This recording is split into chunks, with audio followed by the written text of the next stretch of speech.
माहूर शहरासह तालुक्यातील प्रत्येक घरात सर्दी, खोकला, डोकेदुखी, ताप, सांधेदुखी, पाठदुखी, अंगदुखी, ज्वर, कावीळ आदी साथीच्या आजाराची लागण झाल्याने शासकीय व खासगी दवाखान्यात रुग्णांची रेघ लागली आहे। मागील पंधरवड्यात पावसाने दिलेली उघाड, वाढलेले तापमान, निर्माण झालेला प्रचंड उकाळा, सर्वत्र पसरलेले घाणीचे साम्राज्य, सांडपाणी वाहून नेणाऱ्या तुंबलेल्या नाल्या, पाण्याचे न केलेले निर्जंतुकीकरण आदी उणिवाकडे स्थानिक प्रशासनाने लक्ष दिले नाही। त्यामुळे माहूर शहरासह तालुक्यातील प्रत्येक घरात लहान मोठे व्यक्ती साथीच्या आजाराने त्रस्त झाले आहेत। माहूर तालुका हा आजच्या घटकेला कोरोनामुक्त आहे। मात्र साथीच्या आजाराने त्रस्त झालेल्या रुग्णांनी सुरुवातीचे काही दिवस भीतीपोटी दवाखान्यात येण्याचे टाळले, परंतु डेंग्यूची धास्ती घेतल्याने त्यांना दवाखान्याचा मार्ग धरावाच लागला। वातावरणात अचानक बदल झाल्याने माशांसह डासांचा प्रादुर्भाव वाढला आहे। त्यामुळे थंडी, ताप, सर्दी, खोकला, पोटाचे विकार, मळमळ, उलटी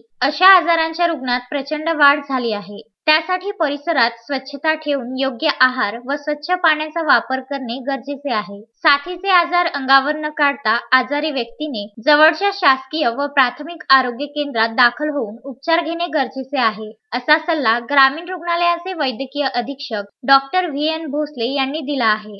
संजय घोगरेसह अनवर खिच्ची, विदर्भ न्यूज, माहूर।